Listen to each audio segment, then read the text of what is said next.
What's up, everyone? Welcome back to the channel. Today I'm talking about The Rip, which is a new Netflix movie dropped January 16th, 2026. When it comes to the Netflix releases, for the most part, never much of a big fan, but this is a new Joe Carnahan movie starring Matt Damon and Ben Affleck, so I was super excited to check this one out. And after watching this, Netflix, you got to put these on the big screen. I mean, the cast in this is pretty awesome. A lot of familiar faces, and the cast and the dynamic and chemistry between them is really solid. This could have done really well on the big screen. But let's get into this movie. So for a Joe Carnahan movie, most of his kind of follow the similar tropes, you know. This is one dealing with the good cop, bad cop, and these cops are going after a cash rip. A tip is leading them to a particular house, which is, you know, kind of being taken care of by one individual. And it becomes a story of who can you trust? Are these good cops? Are these bad cops? Can you even trust the person at this house? And as this movie unfolds and you get into the deeper layers, you kind of start picking up the clues of, you know, who is playing who. And that's what this movie is really focused around. Matt Damon being one of the central characters, he's going through a lot of family issues. We realize that, you know, money is a big problem. He's in financial debt. But as we're getting to know all these other characters, they're all kind of in that same boat. Living in Miami, they know that the cartel is still a big deal. There's money drops everywhere, millions of dollars just laying around. And, you know, being in law enforcement, you always get in these situations of like, what happens if I just stole this money? If I just took this little bit of money, it could change my life forever. So that's a never-ending battle of like paying bills, dealing with medical debt, dealing with other debts, and just trying to survive and wanting to live a good life, not just for yourself, but, you know, if you have a family and you have kids and you have those that you have to take care of. Big central point of this, but this movie does become more of a, you know, can I trust you? Can I trust you? Who are you talking to? You know, what is your motive here? And this movie is a little bit of a slower start. We're really spending some time in the first act kind of building up this situation of getting to the stash house and learning about these cops and kind of getting familiar with the characters and, you know, trying to see what clues we can get from there. But once they get to the stash house, you know, we're kind of know that, you know, they're going for a particular tip. But even getting to that stash house, we're hearing different amounts of money, so we don't really know what we're getting into. But once they're there, they uncover that there is millions of dollars in cash, and they realize they are in for a long night, because shortly after they get there, they're getting these alerts that, hey, we know you're there. We're giving you time to get out. If you don't, you're pretty much all going to die. And it becomes this, let's suit up and be ready to try to protect this money or get this money out of here. And as we're getting into the second and third act, it's this movie of who can we trust? Because Matt Damon's character is really trying to be the leader of this. He's trying to give the orders, where Ben Affleck's character, his partner, is really pushing back against him of like, man, I just don't know if I can trust you. I don't really get where you're getting at. You need to give me information. Why aren't you? And it becomes this back and forth of like, you know, who's really in command here.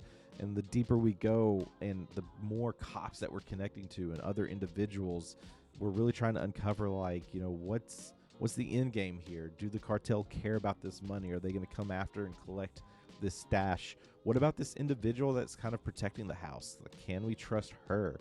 You know, she's sharing this one particular story of like, hey, like my family member died. This house was kind of like left to me.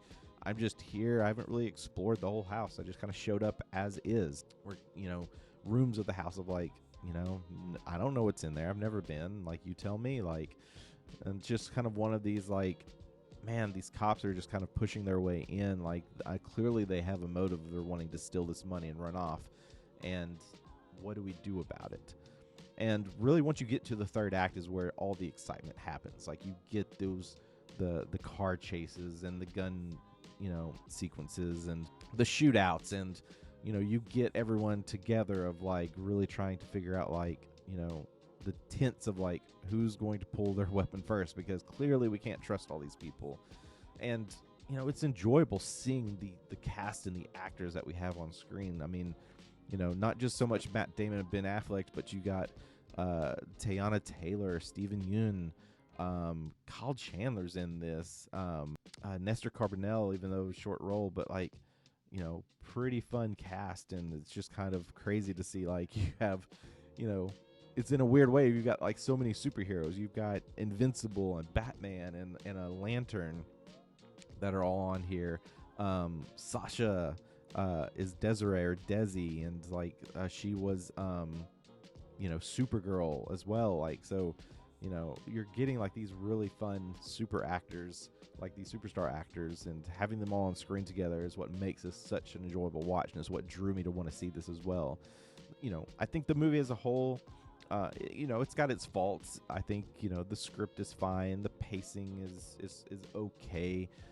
You've got a slower start and a third act that probably draws itself out a little bit too long. So I think tighten the runtime a little bit could have helped this. And really, just seeing this in theater could have made this even cooler to watch. But all in all, The Rip, for a Netflix release in January, it's a pretty solid, fun watch. I would definitely encourage you checking this out. Again, great seeing Matt and Ben on screen together. And these are movies like, I do quite enjoy, like the whole whodunit approach or who can you trust approach when you come into the cops. There's so many movies you can think of in this genre. Like, there's nothing necessarily new here, but for what the cast is given and for such a superstar cast, it does make for a great watch. So check it out this weekend on Netflix. The Rip. Have you seen it? What did you think? Let me know below. Also, be sure to subscribe to this channel. It helps me out a ton. I'm excited to be back this year talking about more movies.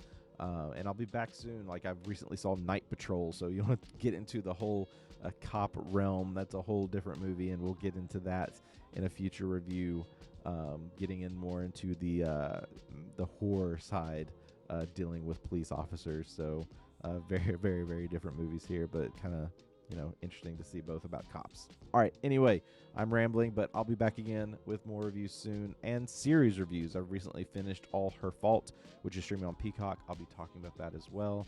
But all right, let's talk about movies similar to this one that you really like. Let's talk about that in the comments. Would love to get some more recommendations. Maybe there's some I've missed and would want to check out. All right, thanks so much. I'll be back next week with more reviews. We'll see you then.